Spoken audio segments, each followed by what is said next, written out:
জীবনের সব ক্ষেত্রে ইসলামকে ফলো করতে হবে। উদখুলু ফিস সিলমি কাফা, পরিপূর্ণভাবে ইসলামের অনুশাসন মানতে হবে। তোমার ব্যক্তি জীবনে ইসলাম মানতে হবে, পারিবারিক জীবনে ইসলাম মানতে হবে, সামাজিক জীবনে ইসলাম মানতে হবে, শিক্ষার জীবনে ইসলাম মানতে হবে, রাজনীতিতেও ইসলাম মানতে হবে। ইয়া আইয়ুহাল্লাযীনা আমানু উদখুলু ফিস সিলমি কাফা। এমন না যে আপনি ব্যক্তি জীবনে ইসলাম মানলেন, আপনি এমন না রবিউল আউয়াল আসলে বিশাল মিষ্টি জিলাপিকে ইসলাম মানলেন, আপনি এমন না আপনার মনের পক্ষে যেটা মনে হয় এটার পক্ষে ইসলাম মানলেন, আর নেতার বিপক্ষে গেলে ইসলাম মানলেন না, আপনার দলের পক্ষে গেলে ইসলাম মানলেন, দলের বিপক্ষে গেলে ইসলাম মানলেন না, আপনার পীরের পক্ষে গেলে ইসলাম মানলেন, আপনার পীরের বিপক্ষে গেলে ইসলাম মানলেন না। এমন ইসলাম মুসলমান মানে না। আল্লাহ বলেন ইয়া আইয়ুহাল্লাযীনা আমানু উদখুলু ফিস সিলমি কাফা। ব্যক্তি জীবনে ইসলাম লাগবে, পারিবারিক জীবনে ইসলাম লাগবে, রাষ্ট্রীয় জীবনে ইসলাম লাগবে, সংসদে ইসলাম লাগবে, সমাজের সব ক্ষেত্রে এক জিনিস লাগবে, সেটার নাম ইসলাম। সমাজের সব ক্ষেত্রে একটা জিনিস লাগবে, সেটার নাম বলেন। সমাজের সব ক্ষেত্রে একটা জিনিস লাগবে, সবার নাম। দেখেন আল্লাহ রাব্বুল আলামিন তার নবীকে কেন পৃথিবীতে পাঠিয়েছেন, আল্লাহ রাব্বুল আলামিন তার রাসূলকে কেন পৃথিবীতে পাঠিয়েছেন। আল্লাহ পবিত্র কোরআনে বলেন হুয়াল্লাযী আরসালা রাসূলাহু বিল হুদা ওয়া দীনিল হাক্কি লিইয়ুযহিরাহু আলাদ দীনি কুল্লি। আল্লাহ বলেন পৃথিবীতে জাহিলিয়াতের অন্ধকার ছিল, পৃথিবীতে মূর্তি পূজার অন্ধকার ছিল, পৃথিবীতে আবু জাহেলের নেতৃত্বের অন্ধকার ছিল, মানব রচিত তন্ত্র মন্ত্রের অন্ধকার ছিল, সারা দুনিয়া মূর্খতায় ডুবেছিল, সারা দুনিয়া অন্ধকারে ডুবেছিল, কোথাও আলো ছিল না। আল্লাহ বলেন আলোর প্রয়োজন, আল্লাহ বলেন আলোর প্রয়োজন। হুয়াল্লাযী আরসালা রাসূলাহু, তিনি আল্লাহ যিনি তার রাসূলকে প্রেরণ করেছেন কি দিয়ে? বিল হুদা, আলো দিয়ে পাঠিয়েছেন, কোরআন দিয়ে পাঠিয়েছেন। কোরআন অন্ধকারকে দূর করে। আইয়ামে জাহিলিয়াতে অন্ধকার ছিল, কোরআন অন্ধকার দূর করেছে। আজকেও আমরা দেখি আমাদের সমাজে অন্ধকার, আইনে অন্ধকার, রাষ্ট্রে অন্ধকার, শিক্ষায় অন্ধকার। আল্লাহর নবী যেমন কোরআন দিয়ে অন্ধকার দূর করেছিলেন, বাংলাদেশের অন্ধকার এক জিনিস দূর করতে পারে, তার নাম কোরআন। বাংলাদেশের অন্ধকার দূর করতে পারে একটা জিনিস, তার নাম জোরে বলেন। বাংলাদেশের অন্ধকার দূর করতে পারে একটা জিনিস, তার নাম। দেখেন আল্লাহ এক নম্বরে বলেছেন হুয়াল্লাযী আরসালা রাসূলাহু বিল হুদা। আল্লাহ তার রাসূলকে পাঠিয়েছেন হেদায়েত দিয়ে, আলো দিয়ে। সেই আলো দিয়ে আপনার ঘর আলোকিত হবে, সেই আলো দিয়ে আপনার পরিবার আলোকিত হবে, সেই আলো দিয়ে আপনার সমাজ আলোকিত হবে, সেই আলো দিয়ে আপনার রাষ্ট্র আলোকিত হবে, সেই আলো দিয়ে আপনার আইন আদালত আলোকিত হবে, সেই আলো দিয়ে আপনার সংসদ আলোকিত হবে। আজকে আমরা দেখি কোরআনকে আমরা বানিয়েছি মিলাদের কিতাব। আজকে আমরা দেখি কোরআন পড়ে মিলাদ পড়ি, কোরআন দিয়ে মিলাদ পড়ি আর টাকা কামাই, কোরআন দিয়ে ঈসা আলাইহিস সালাম করি আর টাকা কামাই, কোরআন দিয়ে তাবিজ দেই আর টাকা কামাই। আমি তাবিজের বিপক্ষে বলছি না, কোরআন দিয়ে তাবিজ লেখা যায়, আমি ফতোয়া দিয়েছি। কিন্তু প্রশ্ন হলো আল্লাহ কোরআন আমাদেরকে দিয়েছেন, সমাজ চলবে কোরআন দিয়ে, রাজনীতি চলবে কোরআন দিয়ে, সংসদ চলবে কোরআন দিয়ে, সমাজের সব কিছু চলবে কি দিয়ে? আমাদের সংসদ কোরআনের আলোকে চলুক, আমরা চাই কি চাই না? কারা কারা চান? আমাদের দেশ কোরআনের আলোকে চলুক, আমরা চাই কি চাই না? আমাদের দেশ যদি আমরা কোরআনের আলোকে আমাদের কোরআনের আলোয় আলোকিত করতে চাই, তাহলে কোরআনকে এই দেশে ক্ষমতায় নেওয়ার কোনো বিকল্প। দেখেন আমাদের পেশটা লাগে কোথায়, এটা আমি বুঝাই আপনাদের। আল্লাহ তার রাসূলকে বলেছেন লিইয়ুযহিরাহু আলাদ দীনি কুল্লি। আমি আমার রাসূলকে প্রেরণ করেছি হেদায়েত দিয়ে, কোরআন দিয়ে, আর কি দিয়ে পাঠিয়েছি? ওয়া দীনিল হাক্কি, একটা সত্য ধর্ম দিয়ে পাঠিয়েছি। কেন? লিইয়ুযহিরাহু আলাদ দীনি কুল্লি। আল্লাহ ইসলামকে দিয়েছেন লিইয়ুযহিরাহু আলাদ দীনি কুল্লি, সব ধর্মের উপর বিজয়ী হবে ইসলাম। সেকুলারিজমের উপর বিজয়ী হবে ইসলাম, ডেমোক্রেসির উপর বিজয়ী হবে ইসলাম, মানুষের বানানো তন্ত্রমন্ত্রের উপর বিজয়ী হবে ইসলাম। সরওয়ারে কায়নাত দান শহীদ করেছেন ইসলামকে বিজয় করার জন্য, উহুদে রক্ত রঞ্জিত হয়েছেন ইসলামকে বিজয় করার জন্য। ফালাআল্লাকা বাখিউন নাফসাকা আলা আসারিহিম ইল্লাম ইউমিনু বিহাযাল হাদিসি আসাফা। আমার হাবিব সাল্লাল্লাহু আলাইহি ওয়াসাল্লাম ইসলামকে বিজয় করার জন্য নিজের রক্তকে পানি করে দিয়েছেন। সাহাবায়ে কেরাম নিজের রক্তকে পানি করে দিয়েছেন। ও চট্টগ্রামের মুসলমান, ও বীর চট্টগ্রামের মুসলমান, সরওয়ারে কায়নাত হাসরের মাঠে যদি আমাদেরকে জিজ্ঞেস করেন, ও বাংলাদেশের মুসলমান, তোদের কাছে ইসলাম ছিল, তোদের কাছে কোরআন ছিল, তোদের কাছে দ্বীন ছিল, আল্লাহর জমিনে আল্লাহর দ্বীনকে বিজয় করার জন্য, রাসূলের রক্তমাখা ইসলামকে বিজয় করার জন্য, রাসূল করিম সাল্লাল্লাহু আলাইহি ওয়াসাল্লামের রক্তমাখা আদর্শকে বিজয় করার জন্য তোমরা কি করেছো? নবী করিম সাল্লাল্লাহু আলাইহি ওয়াসাল্লামের কাছে জবাব দিতে পারবেন? কথা বলেন। সুতরাং ইসলামকে বিজয়ী আমরা দেখতে চাই কি চাই না? ছাত্রে বলেন, বাংলাদেশে ইসলামকে বিজয় আমরা দেখতে চাই কি চাই না? দেখেন আমাদেরকে আল্লাহ কি বলেছেন, উদখুলু ফিস সিলমি কাফা, পরিপূর্ণভাবে ইসলামে প্রবেশ করো। মানে কি? শুধু মসজিদের মিলাদে ইসলাম, ওয়াজ মাহফিলে ইসলাম, ঘরে ইসলাম, মাজারে উরুসে ইসলাম না, ইসলাম দিয়েছেন ঘরেও থাকবে ইসলাম। উদখুলু ফিস সিলমি কাফা, রাজনীতিতে ইসলাম নাই।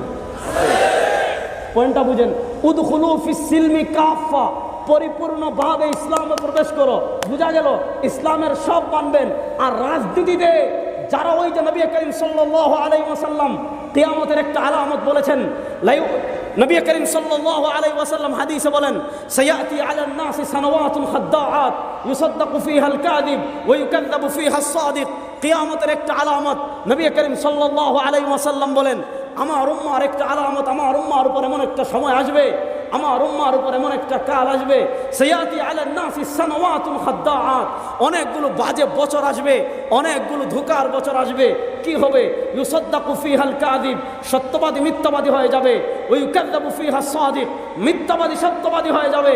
আজকে আমাদের সমাজের অবস্থা দেখেন, গম চুরি করে, চাল চুরি করে, টাকা চুরি করে, টেন্ডারবাজি করে, রোডের বদলে বাঁশ ব্যবহার করে, আমরা তার পিছনে এক কাপ লাল চা খেয়ে অমুকের চরিত্র ফুলের মতো পবিত্র স্লোগান দেই কি দেই না?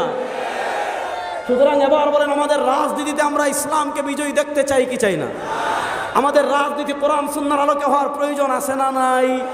আজকে আমাদের রাজনৈতিকভাবে আমরা ইসলামকে বিজয় করার না করার কারণে আজকে 92% মুসলমানদের দেশে আপনারা দেখেছেন, শিক্ষা সিলেবাসে থাকবে ইসলাম, সংসদে থাকবে ইসলাম, জীবনের সব ক্ষেত্রে থাকবে ইসলাম। অথচ আমরা রাজনৈতিকভাবে আজকে ইসলামকে বিজয়ী করতে না পারার কারণে বাংলাদেশের গুটি কয়েক নাস্তিক, মুরতাদ, বেঈমান এই আমাদের দেশের তৃণমূলের মাটির সাথে তারা গাদ্দারি করতেছে। ইসলাম যদি ক্ষমতায় আসে, ইসলাম যদি বাংলাদেশের কখনো রাষ্ট্রীয় ক্ষমতায় আসে, এই নাস্তিকদের জায়গায় বাংলাদেশে হবে না ইনশাআল্লাহ। আমি আপনাদেরকে যে বিষয় সতর্ক করতে চাচ্ছি, ইসলামকে যদি আমরা বিজয় করতে না পারি, কিছুদিন পর পর এক একটা ইস্যু আমাদের সামনে আসে, কিছুদিন পর পর এক একটা বিষয় আমাদের সামনে আসে, আমরা রাজপথে নামি, আন্দোলন করি, কোনোটায় সফল হই, কোনোটায় হই না, আবার আরেকটা আসে, আবার নামি, আবার আরেকটা আসে, আবার নামি, আবার আরেকটা আসে, আবার নামি। সব পরিবর্তন করার, সব আস্ফালন থামিয়ে দেওয়ার, সব ষড়যন্ত্র থামিয়ে দেওয়ার, নাস্তিক মুরতাদদের সব আস্ফালন থামিয়ে দেওয়ার একটাই পথ, বাংলাদেশে বিজয় করতে হবে ইসলামকে। বলেন, বাংলাদেশে বিজয় করতে হবে কাকে? ইসলামকে বিজয় করার কোনো বিকল্প? সুতরাং বাংলাদেশে আমরা ইসলামকে বিজয় দেখতে চাই কি চাই না? জোরে বলেন, বাংলাদেশে আমরা ইসলামকে বিজয় দেখতে চাই কি চাই না? সুতরাং আজ থেকে জীবনের সব ক্ষেত্রে মানব ইসলামকে।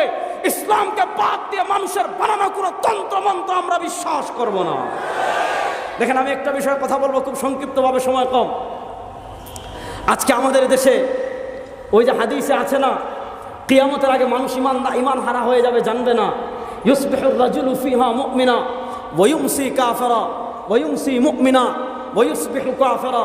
মানুষ সকালে মুসলমান থাকবে, দুপুর পেরিয়ে বিকেল হওয়ার আগে কাফের হয়ে যাবে, বিকেলে মুসলমান থাকবে, রাত পেরিয়ে পরের দিন সকাল হওয়ার আগে কাফের হয়ে যাবে। অর্থাৎ মানুষের ইমান কি? ইমানের কোনো দাম থাকবে না, মানুষের ইমানের কোনো মূল্য থাকবে না। আজকে রাষ্ট্রীয়ভাবে আনুষ্ঠানিকভাবে আমার বাচ্চাকে নাস্তিক, আমার বাচ্চাকে মুরতাদ, আমার বাচ্চাকে ইমান হারানোর ষড়যন্ত্র চলছে। এই ব্যাপারে আমাদের সজাগ থাকার প্রয়োজন আছে না নাই? আমি আপনাদেরকে কয়েকটা জিনিস দেখাতে চাচ্ছি। চট্টগ্রামের মুসলমান, আজকে আমাদের শিক্ষা সিলেবাস নিয়ে কি হচ্ছে? আমি আপনাদেরকে দেখাতে চাচ্ছি আমাদেরকে সতর্ক থাকার প্রয়োজন আছে না নাই। এক নম্বরে দেখেন, আপনি তো মনে করতেছেন মাশাল্লাহ, আপনি তো মনে করতেছেন মাশাল্লাহ চট্টগ্রামে মাইজ ভান্ডারের উরুসে মানুষের অভাব হয় না তাবারুক খাওয়ার জন্য। এটার নাম ইসলাম না। আরে বেটা, মাজারে যদি উরুস করা ইসলামে শরীয়তে জায়েজ হইতো, উরুস নামে যদি ইসলামে কোনো কিছু থাকতো, মদিনায় সবচেয়ে বড় উরুস করতেন হযরতে আবু বকর। সুতরাং এই সমস্ত গান বাজনা সিজদা এই সমস্ত কাজ আমরা করি না। এগুলা যারা করে এরা ভণ্ড ছাড়া কিছু না। আপনি ইশকে রাসূল শুধু মাজারে উরুস আইলে মাজারে ইশকে রাসূল খুঁজে পান না, আর রবিউল আউয়াল মাস আসলে চট্টগ্রাম ইশকে রাসূল আটকাতে পারেন না। ওই ভণ্ডরা, আজকে শিক্ষা সিলেবাস নিয়ে ষড়যন্ত্র হচ্ছে, তোমরা কেন চুপ করে বসে আছো আমরা জানতে চাই।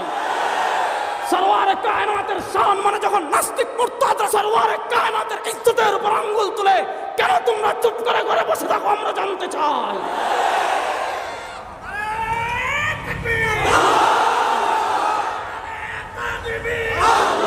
দেখেন, ভালো করে থাকান। আজকে আমাদের শিক্ষা সিলেবাসে কি চলছে ভালো করে থাকান। দেখেন, ষষ্ঠ শ্রেণীর বই শিল্প সংস্কৃতি, দেখেন ষষ্ঠ শ্রেণীর বই শিল্প সংস্কৃতি, এগুলো মাদ্রাসার কিতাব, আলিয়া মাদ্রাসার কিতাব। কি হচ্ছে, প্রচ্ছদে ছবি দিয়েছে, একটা মেয়ে গিটার বাজাচ্ছে, একটা মেয়ে পুরুষ, দেখেন একটা মেয়ে কি করছে, গিটার বাজাচ্ছে। আচ্ছা বলেন, ষষ্ঠ শ্রেণীতে যে মেয়েরা আমাদের দেশে পড়ে, স্কুলে বলেন মাদ্রাসায় পড়েন, তাদের বয়স কত থাকে? 10-11।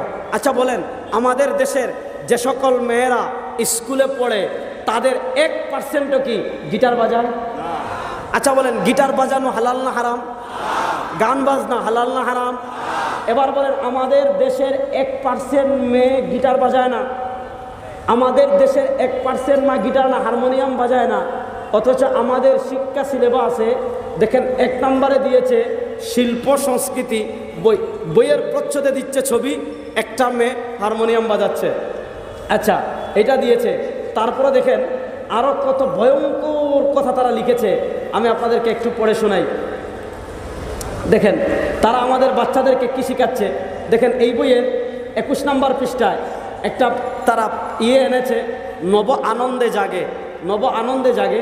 দেখেন এখানে কি লিখেছে, যে আমাদের বাচ্চাদেরকে বাঙালি সংস্কৃতি শিখাচ্ছে, যে বাঙালি সংস্কৃতি কি 23 নম্বর পৃষ্ঠায় লিখেছে। এছাড়া আয়োজন করা হয় যাত্রাপালা, সার্কাস, বাউলগান, লোকনাটক, পুতুল নাচ ও গানের অনুষ্ঠান। এসবই আমাদের সংস্কৃতির অমূল্য অংশ, যা সংরক্ষণ করা আমাদের দেশ ও জাতির জন্য খুবই গুরুত্বপূর্ণ। আপনার বাচ্চাকে শেখাচ্ছে, আপনার বাচ্চাকে শেখাচ্ছে বাংলাদেশি সংস্কৃতি কি, যাত্রাপালা।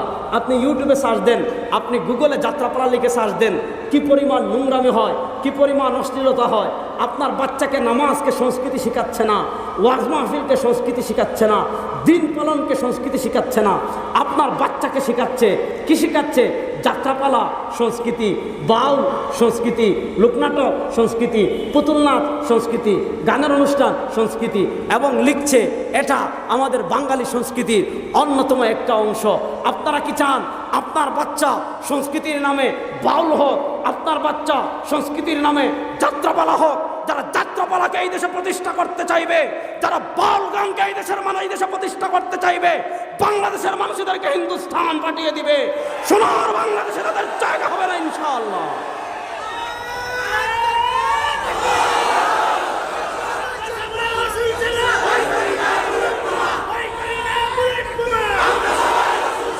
ভালো করে দেখেন, দেখেন 37 নম্বর পৃষ্ঠায় আপনার মেয়েদেরকে কি শেখাচ্ছে।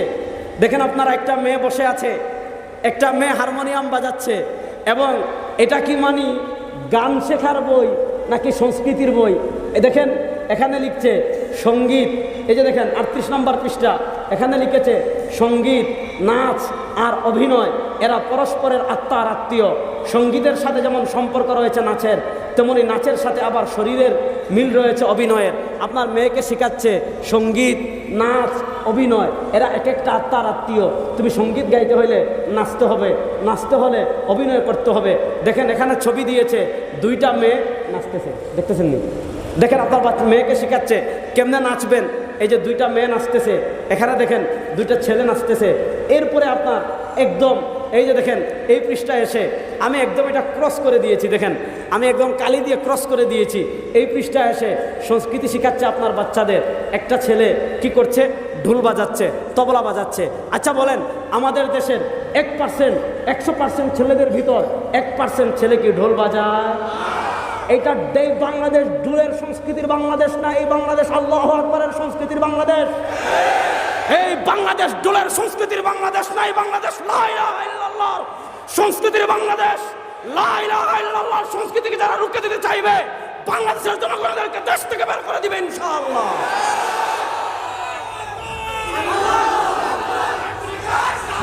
কথাটা ভালো করে দেখেন। এই সিলেবাস আপনাদের বাচ্চাদেরকে আপনারা পড়াতে চান? আরো আসতে বলেন। এই সিলেবাস আপনাদের বাচ্চাদেরকে আপনারা পড়াতে চান?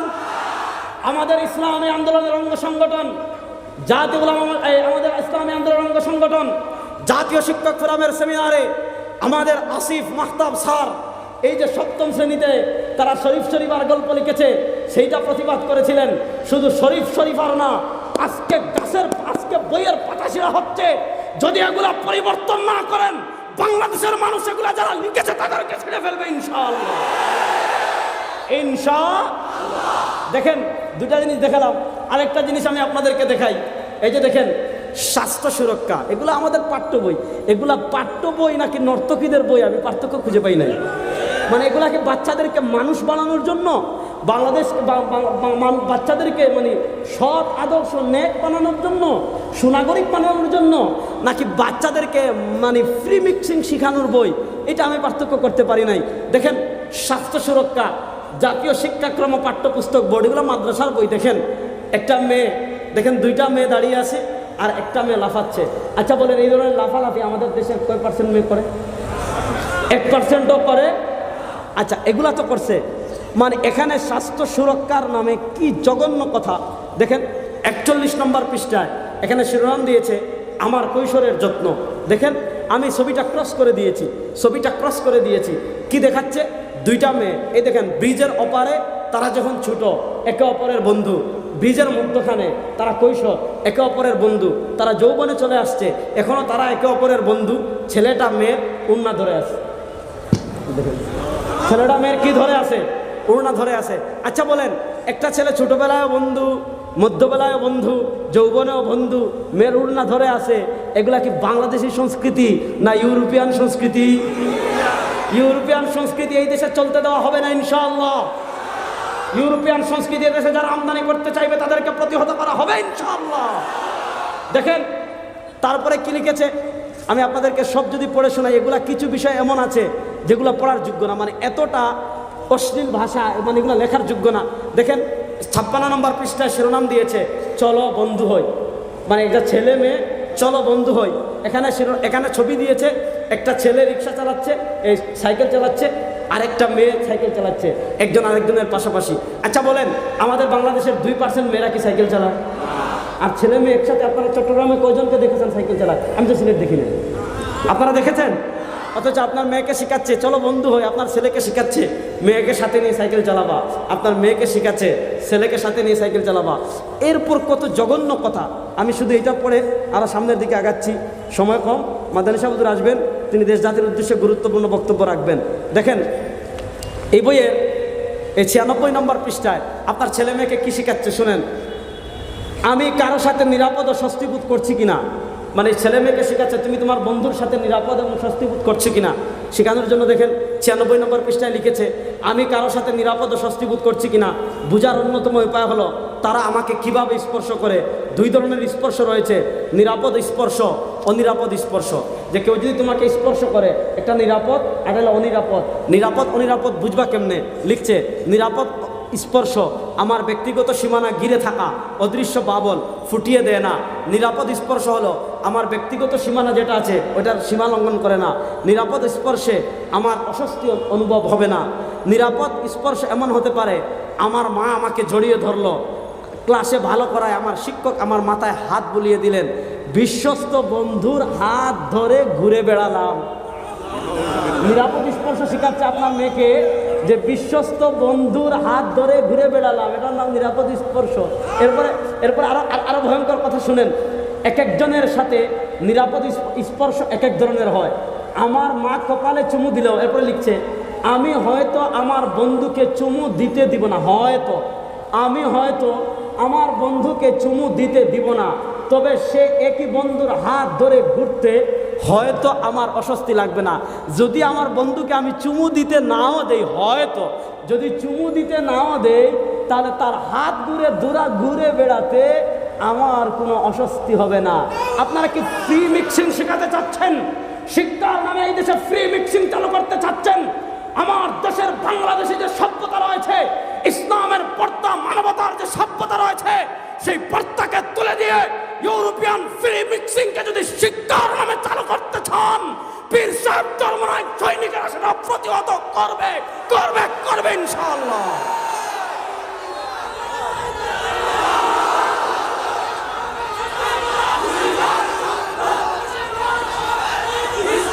দেখেন, ভালো করে শুনেন, দেখেন আলোচিত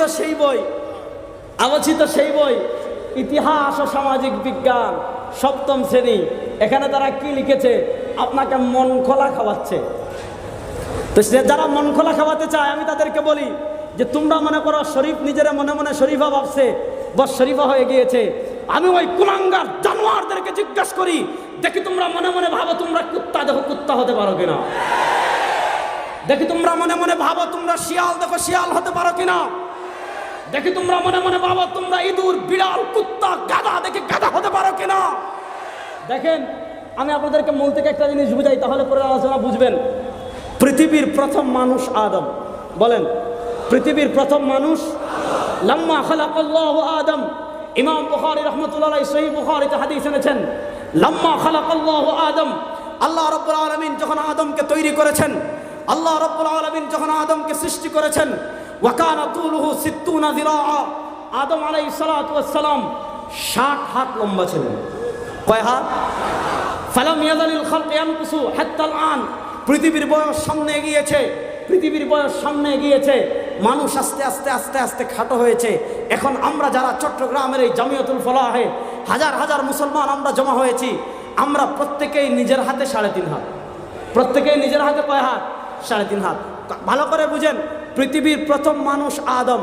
আদমের আগে কোনো মানুষ নাই। আদমের আগে কোনো মানুষ, আল্লাহ পবিত্র কোরআনে বলেন, ইয়া আইয়ুহান নাস ইন কুনতুম ফি রাইবিন মিনাল বাসি ফাইন্না খালাকনাকুম মিন তুরাব। আল্লাহ বলেন ইন্না খালাকনাল ইনসান। আল্লাহ পবিত্র কোরআনে বলেন ওয়ালাকাদ খালাকনাল ইনসান মিন সুলালাতিন মিন তিন। আল্লাহ পবিত্র কোরআনে বলেন, হে পৃথিবীর অবিশ্বাসীরা, ইন কুনতুম ফি রাইবিন মিনাল বাসি, পুনরুত্থানকে নিয়ে যদি সন্দেহ করো, যদি তোমরা সন্দেহ করো মৃত্যুর পর তোমাদেরকে আল্লাহ আবার কেমনে জীবিত করবেন, শুনো আল্লাহ বলেন ফাইন্না খালাকনাকুম মিন তুরাব। আমি আল্লাহর জন্য এটা কষ্টকর না। ফাইন্না খালাকনাকুম মিন তুরাব, আমি তোমাদেরকে সৃষ্টি করেছি মাটি থেকে। আল্লাহ পৃথিবীর প্রথম মানুষ সৃষ্টি করেছেন আদমকে। আর আল্লাহ আদমের ব্যাপারে বলেন ওয়ালাকাদ খালাকনাল ইনসান মিন সুলালাতিন মিন তিন। আল্লাহ আদমকে সৃষ্টি করেছেন মাটি থেকে। কিসের থেকে? তাহলে পৃথিবীর প্রথম মানুষ আদম।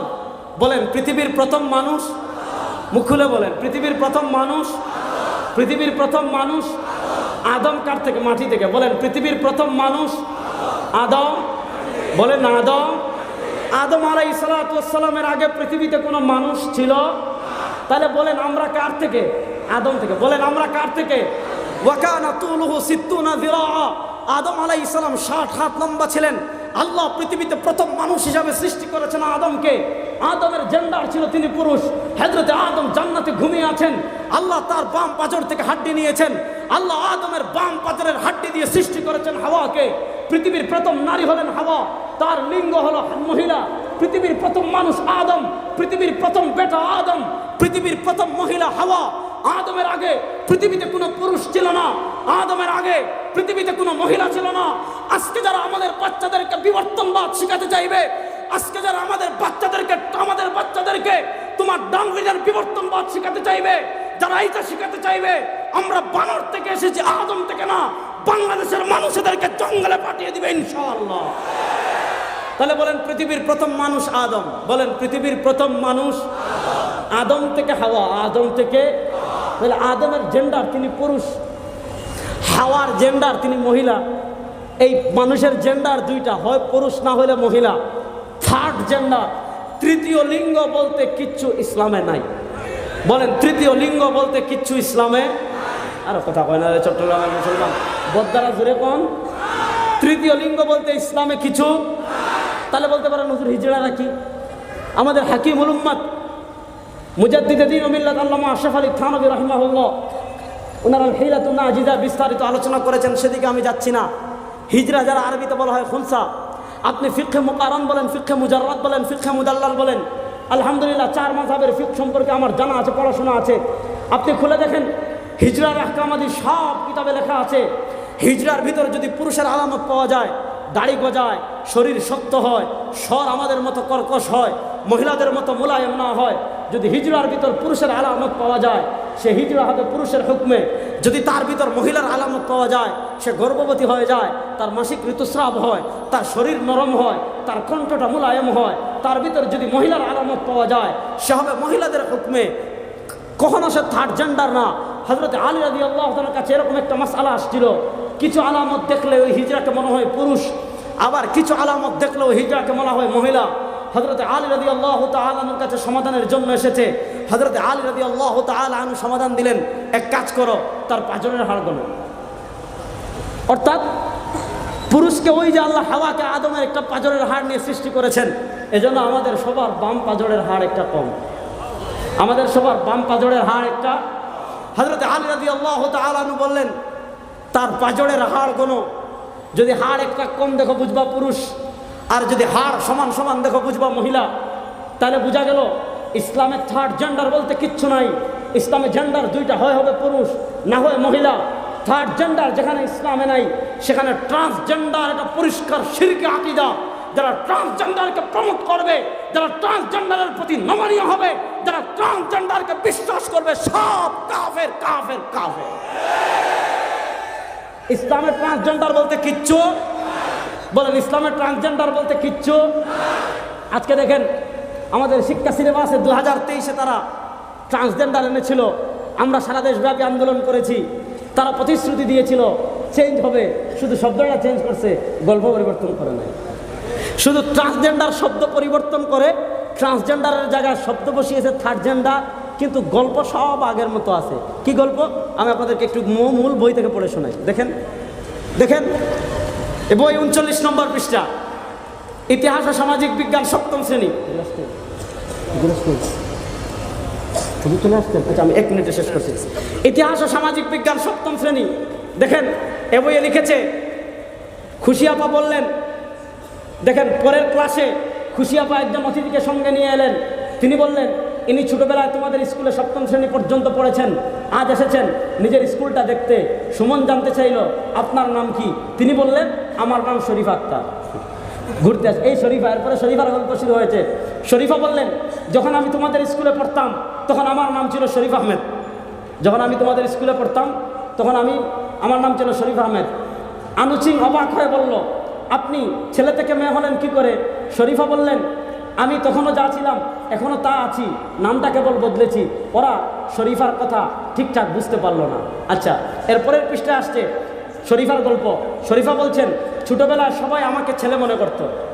শরীফা বলছে, ছোটোবেলায় সবাই আমাকে ছেলে মনে করত, কিন্তু আমি নিজে একসময় বুঝলাম আমার শরীরটা ছেলেদের মতো হলেও আমি মনে মনে একজন মেয়ে। বুঝতেছেন নি? শরীফা বলছে, ছোটোবেলায় আমার শারীরিক গঠন অবকাঠামো সব ছেলেদের মতো হলেও আমি বুঝতাম মনে মনে আমি একজন মেয়ে। আমি মেয়েদের মতো পোশাক পরতে ভালোবাসতাম, কিন্তু বাড়ির কেউ আমাকে পছন্দের পোশাক কিনে দিতে রাজি হতো না। এরপর শরীফা বলছেন, একদিন এমন একজনের সঙ্গে পরিচয় হলো যাকে সমাজের সবাই মিলে, কিন্তু সে নিজেকে, যাকে সমাজের সবাই মেয়ে বলে কিন্তু সে নিজেকে ছেলে বলে মনে করে। শরীফা এলেন ছেলে, তিনি মনে মনে মনে করেন নিজেকে মেয়ে। শরীফা আরেকজন বন্ধু পেয়েছেন যিনি আসলে মেয়ে, কিন্তু মনে মনে তিনি নিজেকে ছেলে মনে করেন। এরপরে দেখেন, লম্বা গল্প পুরাটা পড়ব না, শেষ চলে আসছেন। এরপরে দেখেন এই বইয়ের এই যেখানে আমাদের 44 নম্বর পৃষ্ঠায় তারা লিখেছে লিঙ্গ বৈচিত্র্য ও জেন্ডারের ধারণা। এখানে লিখছে, আলোচনা করতে করতে একসময় হাসনা বলল, আমার মনে হচ্ছে আমরা যে মানুষের শারীরিক গঠন দেখেই কাউকে ছেলে বা মেয়ে বলছি সেটা হয়তো সবার ক্ষেত্রে সত্য নয়। মামুন বলল, তাই তো, আমরা শরীফার জীবনের গল্প শুনলাম, যিনি দেখতে ছেলেদের মতন কিন্তু মনে মনে তিনি একজন মেয়ে। যে শরীফা দেখতে ছেলের মতো কিন্তু মনে মনে তিনি একজন মেয়ে। তার কাছে এমন একজনের কথা জানলাম যিনি দেখতে মেয়েদের মতো কিন্তু মনে মনে তিনি ছেলে। জানতে চাই, শরীফা হইল ছেলে, মনে মনে মেয়ে, শরীফা মেয়ে হয়ে গিয়েছে। শরীফার আরেক বন্ধু, সে মেয়ে, মনে মনে মনে করেছে ছেলে, ছেলে হয়ে গিয়েছে। আমি আপনাদের কাছে জানতে চাই, শিয়াল যদি বলে আজ থেকে আমি ট্রান্সজেন্ডার, আজ থেকে আমি মনে মনে মুরগি, আমি মুরগির সাথে থাকতে চাই, থাকতে দিবেন? শিয়াল যেমন মনে মনে মুরগি হতে পারে না, শিয়াল যেমন মনে মনে মুরগি হতে পারে না, পুরুষ তেমন মনে মনে মেয়ে হতে পারে না, মেয়ে তেমন মনে মনে পুরুষ হতে পারে না। আমরা সুস্পষ্ট ভাষায় বলতে চাই, বাংলাদেশে যারা মনে মনে মন করা খাইয়ে এই দেশে যারা ট্রান্সজেন্ডারকে প্রমোট করে আমার বাচ্চাকে নাস্তিক মুরতাদ বেঈমান বানাতে যাবেন, ইনশাআল্লাহ ইসলামী আন্দোলনের প্রত্যেকটা নেতা কর্মী যতক্ষণ রক্ত থাকবে, জীবন থাকবে, প্রতিহত করবে ইনশাআল্লাহ। আমাদের আমির, আমাদের নাইবে আমির, আমাদের জাতীয় নেতৃবৃন্দ, আমি আমার উলামা মাশায়েখ আইম্মা পরিষদের একজন দায়িত্বশীল হিসাবে বলছি, আমার মুরব্বীরা যদি আমাদেরকে নির্দেশ দেন, আমার নেতৃবৃন্দ যদি আমাদেরকে নির্দেশ দেন, আমাদের শায়খরা যদি আমাদেরকে নির্দেশ দেন, ট্রান্সজেন্ডার মতবাদকে থামিয়ে দেওয়ার জন্য পুরো বাংলাদেশে বঙ্গোপসাগরের পানি দিয়ে নিবাতে পারবেন না, পারবেন না, পারবেন না। এবার শেষ কথা শুনেন, একবারে শেষ কথা শুনেন। ইস্ট ইন্ডিয়া কোম্পানি আমাদের দেশে আসছিল ব্যবসার নামে, আইসা স্বাধীনতা নিয়ে গেছে। ইস্ট ইন্ডিয়া কোম্পানিদেরকে আমাদের দাদারা তাড়িয়েছিলেন। আজকে আমাদের সমাজে আরেক ইস্ট ইন্ডিয়া কোম্পানি বাংলাদেশে এসেছে, তার নাম ব্রাক, তার নাম। এবার ব্রাককে বয়কট করার জন্য আপনারা প্রস্তুত আছেন না নাই? আমাদের জাতীয় শিক্ষক ফোরামের সেমিনারে আমাদের ভাই আসিফ মাহতাব এসেছিলেন, বই ছিঁড়েছিলেন, তাকে চাকরি থেকে প্রত্যাখ্যান করেছেন।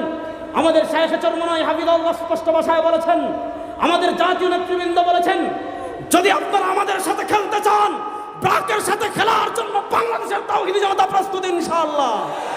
সুতরাং আজকের মিশন একটা boycott, boycott BRAC, boycott, boycott. এই আওয়াজ দিয়ে বয়কট আটকাবেন না, বয়কট, বয়কট। হাত তুলে বলেন বয়কট, বয়কট। শরীফ থেকে শরীফা মানি না, মানব না। শরীফ থেকে শরীফা বয়কট, বয়কট। সুতরাং আজ থেকে বিকাশ ব্যবহার করব, ওয়াদা। হাত তুলে বলেন ওয়াদা। আজ থেকে বিকাশ বয়কট, বিকাশ ব্যবহার করব। আর আরেকটা হলো আড়ঙ্গের দোকানে যাবেন, আড়ঙের দোকানে যাবেন, গিয়ে 10টা পাঞ্জাবি একসাথে কিনবেন, দাম কত? 30,000। একটা সেটা 100 টাকার নোট দিবেন, দিয়ে বললেন তোমরা আমাদেরকে শিখাচ্ছ শরীফ মনে মনে শরীফা হয়ে যায়, এই 100 টাকার নোটকে তোমরা মনে মনে 10,000 বানিয়ে ফেলো। সুতরাং আড়ংকে বয়কট করবেন তো ইনশাআল্লাহ? বাংলাদেশে যারা ইসলামের বিরুদ্ধে দাঁড়াবে তাদেরকে আমরা লাল কার্ড দিয়ে জয় বাংলা করে দিব ইনশাআল্লাহ। সুতরাং আমাদের নেতৃবৃন্দ যদি আমাদেরকে হুকুম করেন, জীবন বাজি রেখে ট্রান্সজেন্ডারকে প্রতিহত করার জন্য চট্টলার বীর মুসলমান প্রস্তুত, চট্টলার বীর মুসলমান প্রস্তুত। আল্লাহ রাব্বুল আলামিন আমাদেরকে সবাইকে মৃত্যু পর্যন্ত বাংলাদেশে ইসলামকে প্রতিষ্ঠা করা পর্যন্ত সব ধরনের মেহনত করার তৌফিক দান করুন। নাসরুম মিনাল্লাহ, ফাতহুন করিব। আবার দেখা হবে। আসসালামু আলাইকুম ওয়া রাহমাতুল্লাহ।